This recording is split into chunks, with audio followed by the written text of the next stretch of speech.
अस्सलाम वालेकुम। उस्मा बुखारी आज एक मीडिया टॉक कर रही थी और उनका मौजू वही था, पंजाब ग्रुप ऑफ कॉलेजेस।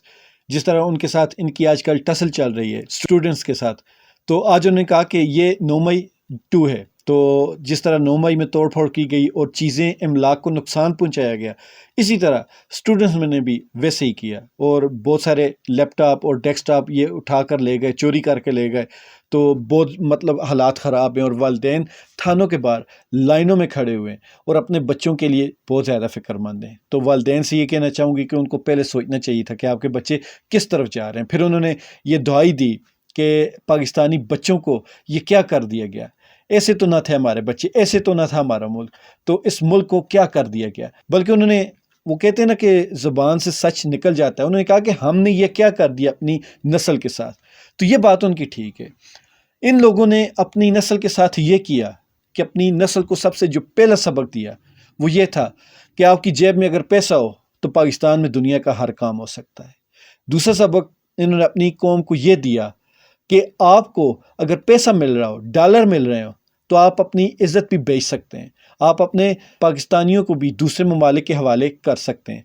और तीसरा सबक इन्होंने ये दिया कि आपके पास अगर पैसा आ रहा हो तो आप उस बंदे को भी छुड़ा सकते हैं जिस बंदे ने आपके पाकिस्तानियों को कत्ल किया हो। जैसा कि इलेक्शन वक्त पर नहीं करवाना, जैसा कि दूसरों का मैंडेट चोरी करना, जैसा कि दूसरों की औरतों के ऊपर बोगस केसेस बनाना, औरतों को उठवाना, पुलिस वालों से फेंटी लगवाना, सहाफ़ियों की आवाज़ बंद करना, सहाफ़ियों को धमकी देना, जिनको पहले खुद चोर डाकू कहना और फिर जब मतलब हो, जब अपना फ़ायदा हो तो फिर उन्हीं को अपना लीडर बना लेना।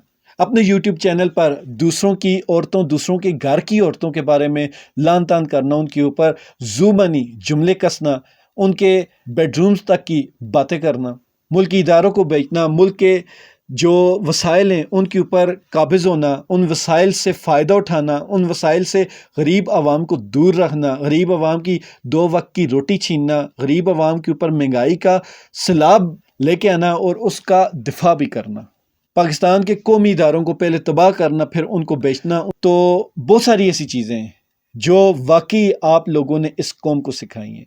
फिर इस कौम को आपने एक और सबक भी दिया कि इस मुल्क में अगर आपने रहना है तो सर झुका के रहना है। अगर आप सर नहीं झुका सकते तो इस मुल्क से भाग जाएं। इस मुल्क में जो बाशऊर हैं, जो कारीगर हैं, जो टैलेंटेड लोग हैं, उनका इस मुल्क में कोई काम नहीं। ये भी आपने सबक दिया है। ये भी आपने बताया कि इस मुल्क में अगर आप ईमानदारी से काम करेंगे, ईमानदारी से अपनी ड्यूटी करेंगे, तो आप एक कुएं के मेंढक बनकर रह जाएंगे। लेकिन आप अगर इनका साथ देंगे, इनकी हर अच्छी बुरी बात में, हर कानूनी गैर कानूनी बात में हाँ मिलाएंगे, तो फिर आप चाहे छोटे ओहदे के हों, लेकिन आपको जो सहूलतें हैं वो सबसे ज़्यादा मिलेंगी, बड़े बड़े ओहदों की मिलेंगी। तो ये एक लंबी लिस्ट है जो इस अवाम को आपने सिखाई है। इस अवाम की आपने जो तरबियत की है, इस अवाम का जो बच्चा है उसको आपने ख़राब किया। इस बच्चे को, इस कौम को, इस नई नस्ल को आपने ये जो उल्टी सीधी पट्टियाँ पढ़ाई हैं, ये आप ही का क्रेडिट है और ये कोई छीन नहीं सकता।